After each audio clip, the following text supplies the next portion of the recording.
drums. When you think of movies that win big awards or receive a lot of praise and recognition, it's usually the serious, emotional dramas that come to mind. So it's no surprise that when aspiring filmmakers start out, most try to follow in the footsteps of cinematic giants, aiming to make a deep, serious film and create their masterpiece right away. Stop. And that's often where they hit a wall. Aiming that high right from the start can feel overwhelming. It adds pressure, takes the fun out of the process, kills creativity, and leaves filmmakers frustrated when their expectations don't match reality. Instead of becoming the next Tarkovsky, they end up with a film that just doesn't quite land. And that's why most student films fall short. What kind of movie is this? Nothing happens. But there's another path that many of now famous directors took. Instead of jumping into heavy dramas, they began their careers with more modest goals, choosing to build their skills in comedy and horror, genres that, while incredibly challenging, often can have smaller budgets and actually allow emerging filmmakers a playful way to grow their talents and build a strong foundation. In this video, we'll take a look at how comedy and horror, even though they seem like opposites, are actually pretty similar. The link between comedy and horror, to me, is so close. They're not even sisters, they're conjoined twins. And we'll dive into why these genres, despite their challenges, can be a strong starting point for aspiring filmmakers. Let's go. Now, have you ever had any experience with being funny? So what makes something funny?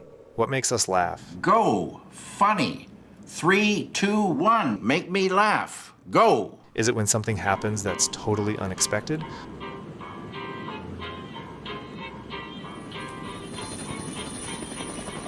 Or is it when we see how someone messes up in a harmless way? And what about when it crosses the line and becomes harmful? Oops. Does it stop being funny? What makes us laugh at some things but not others?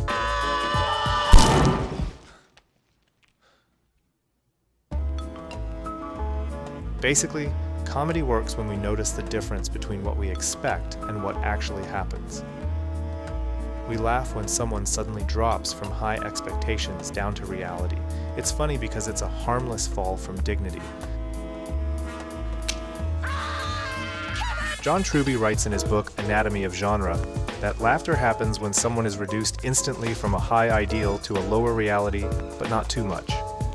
In Home Alone, we laugh because the burglars are reduced to clumsy fools.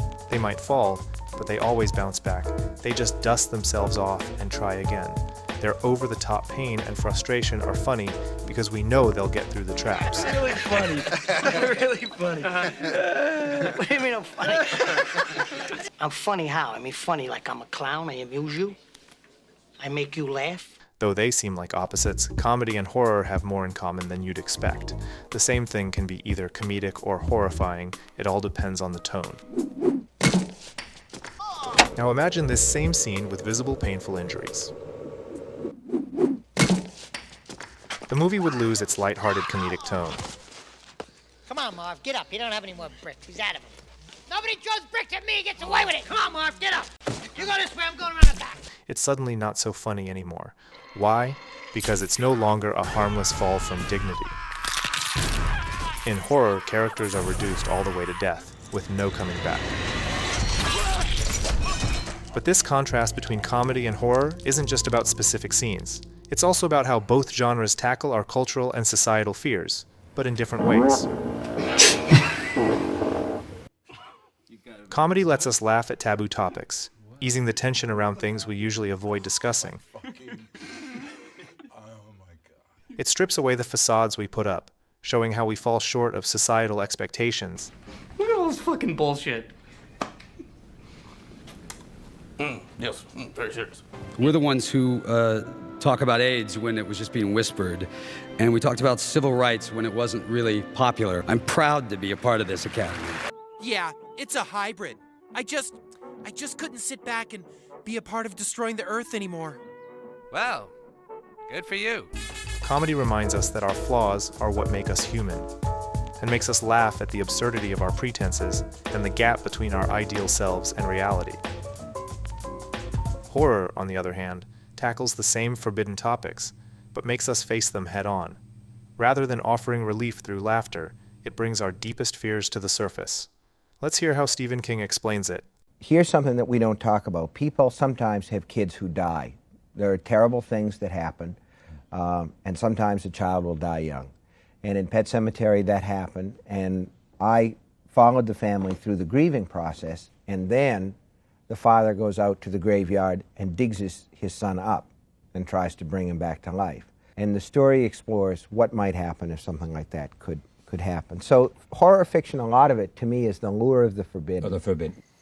Another big difference between comedy and horror is the role of music. Let's experiment to see how much a soundtrack can change the tone of a scene. In Get Out, there's a tense moment when Chris steps out for a smoke and sees Walter running straight at him.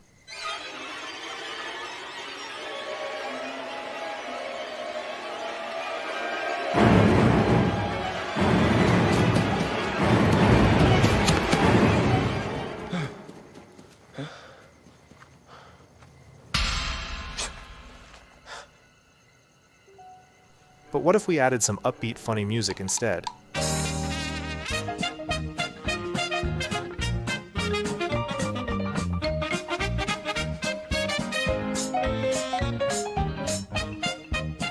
The fear fades away, and it almost feels like a weird comedy. But this contrasting use of music can also be used in a completely different way. In Midsommar, instead of lightening the mood, the contrasting music makes the horror even more unsettling. The soundtrack is oddly uplifting, almost celebratory. Music you'd expect in a happy ending, not in the middle of a horrific ritual. It's like your brain knows that something isn't right, and that contrast creates a powerful sense of unease. Danny's smile becomes deeply disturbing when paired with this music. Instead of making the horror scene less frightening, the contrasting music makes it even more disturbing, and makes the scene stick with you long after the credits roll. Another perfect example of this is in Reservoir Dogs during the ear-cutting scene, which was so intense that a lot of people actually walked out of the theater. The cheerful music playing in the background makes the violence feel even creepier. Instead of matching the brutality with intense, scary music, you get this upbeat, catchy tune. It's unsettling and makes the whole thing feel even more twisted. And because you don't see the act itself, it leaves your imagination to make it even scarier. And speaking of Tarantino, let's move to the next part. You know, there's a reason that comedy and horror aren't done together very often. It's because in certain ways they do not like to be together. So unless you know how to combine them. This reminds me of a joke. When you think of Quentin Tarantino, comedy probably isn't the first word that pops into your head.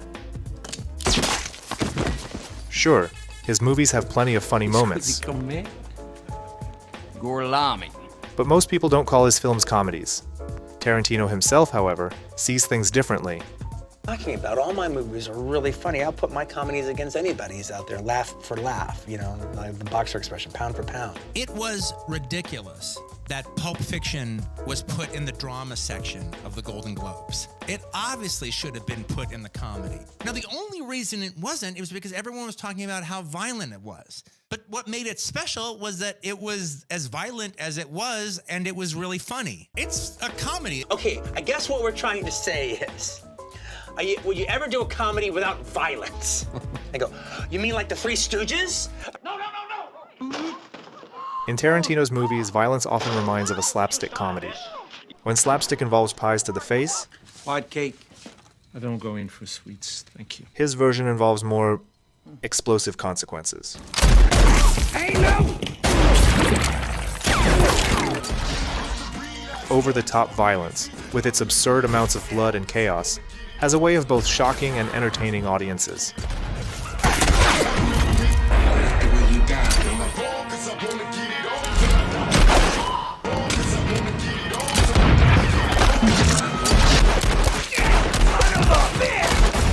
He loves to push the envelope, leaving us wondering why we're laughing at things that are pretty disturbing. That's part of what makes his work so unique, is how he balances these elements. So when I start riding, the bag's moving all over, and I'm riding blind. He has a way of handling dark subjects with a sense of fun. Anybody bring any extra bags? No, nobody brought an extra bag. They say laughter is the best medicine. Maybe this is why. Comedy allows us to laugh at things that we are scared of. People have asked me questions about, like, well, were you concerned about the level of humor that's in a World War II film? I mean, there's not really been a lot of humorous World War II movies made in the last 30 years.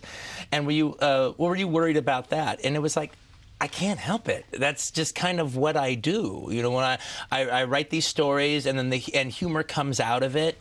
And if that stuff wasn't in there, I would question my authorialship. It probably wasn't done by me. Tarantino's movies take you on a roller coaster ride of intense emotions. He expertly plays with our expectations, building up real suspense with high stakes. 3 Gläser. And then, just when the tension peaks, he releases it with a dose of dark humor. Say auf Wiedersehen to your Nazi boss. He knows how to balance intense moments with a lighthearted touch, allowing himself and the audience to have a blast amidst the chaos. And you will know my name is the Lord when I lay my vengeance upon you. And while he takes his filmmaking seriously, But I don't want to just be a director who just worked for a long time and, you know, like, creatively maybe it's like not going as up as it was before. his movies aren't serious in the traditional sense.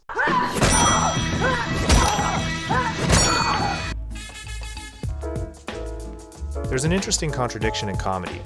While it's often considered one of the hardest genres to pull off, it can also be one of the most budget-friendly. Take Clerks, for example. Dun, dun, dun. Salsa shark. We're gonna need a bigger boat. Shot in a convenience store on a tiny budget, it became a cult classic because of its sharp writing and unique voice. The humor didn't rely on expensive production elements, but came from witty dialogue and the everyday absurdities of life. The entire film was shot overnight in the store where Kevin Smith worked, and instead of letting this be a limitation, Smith wrote the overnight setting into the plot. This move not only fixed the location issue, but also made the film's atmosphere feel more genuine and authentic. What kind of convenience store do you run here? Another great example is Stranger Than Paradise, which can also be seen as a comedy of sorts. Jim Jarmusch made this iconic indie film with almost no money and a few leftover reels of film.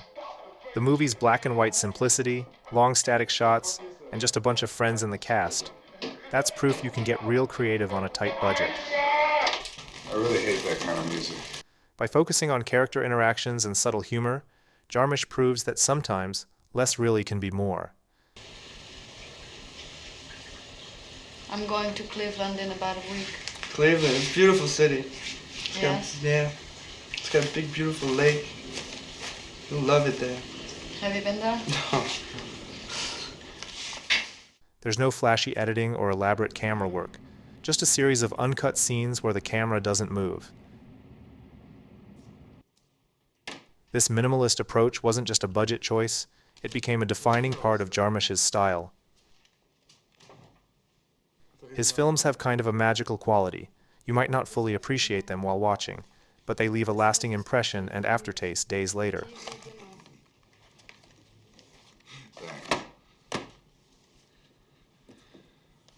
The magic lies in how his films don't chase your attention. Instead, they slow down, lean away, and invite you to lean in. This minimalist style creates a space where the viewer becomes an active participant, engaging with the story on a deeper level. You like it? It's very good. It's delicious. Thank you. It's It's not just boredom, it's strategic boredom, giving you time to reflect and turning the viewing experience into something more profound and engaging. And for that, you don't even need a big budget. That style of filmmaking is called transcendental style. And I go into more detail about it in one of my previous videos.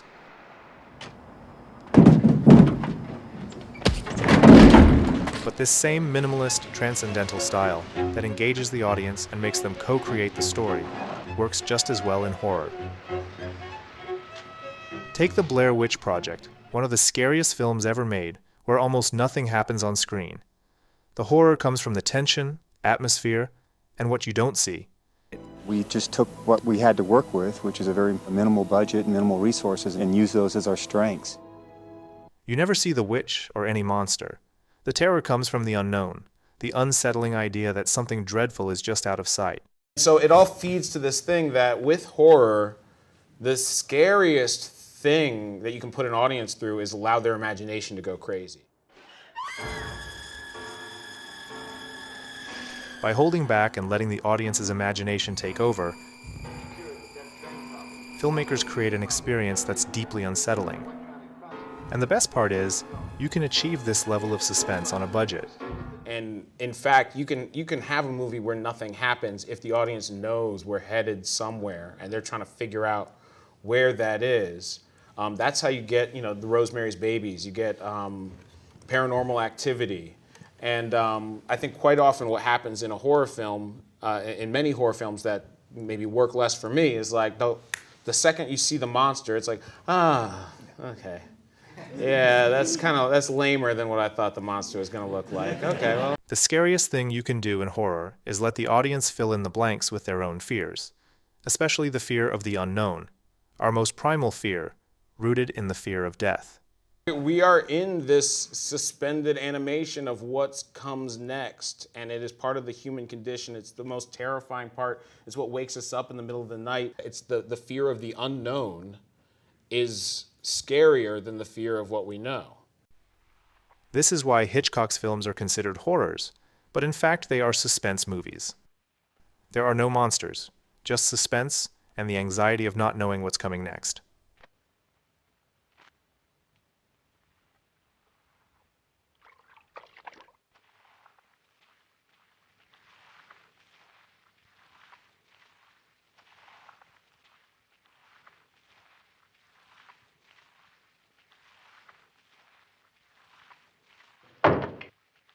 I think that the purpose of the horror novel is to sort of gross you out. My idea of it is, and I'm not averse to this, I will do this, it's part of the fun of it. It's a childish thing, the way that humor is. It's kind of like when you're a kid and you're sitting at the dining room table and you want to get to your sister or your brother, you kind of chew up your food and then, you hang your mouth open like that. That's horror. Suspense is a little more high class than that. It's interesting that many of today's big-name directors began with modest horror films, using the genre as a sort of lo-fi way to learn the craft. Take Francis Ford Coppola. Before The Godfather and Apocalypse Now, Coppola began his career working for Roger Corman, a director and producer famous for making lots of low-budget B-movies. His talent in making creative films on small budgets helped launch the careers of directors like Martin Scorsese, George Lucas, Steven Spielberg, and others, who either worked with him or were inspired by his approach. These low-budget projects allowed Coppola to experiment and hone his skills. In one of his early projects, Coppola took a Soviet sci-fi film, redubbed the dialogue, added monsters, and turned it into a new horror movie called Battle Beyond the Sun for American drive-in audiences. Francis had this wonderful idea for the monsters. One would look sort of like a penis, and the other would look sort of like a vagina, and that was supposed to be something, I don't know, but the audience all thought it was very funny. The scenes got big laughs. Peter Jackson's journey was similar. Starting in New Zealand, where there wasn't even a film industry at the time, he made his low-budget horror film Bad Taste with DIY gear and homemade special effects. His creativity turned limitations into strengths and laid the foundation for his future success with The Lord of the Rings. These directors, and many others, all began with small horror films, showing that beginning with small, even goofy films is a great way to hone your craft and eventually tackle bigger movies.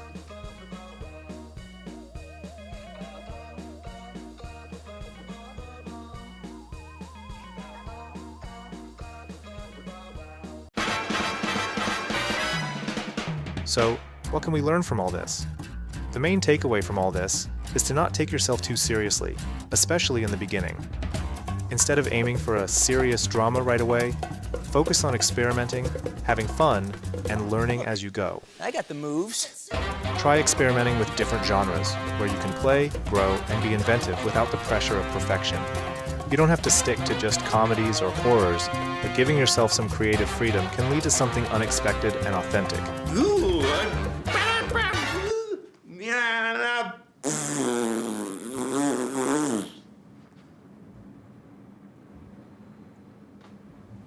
You just bought yourself another week. Go home and get some rest.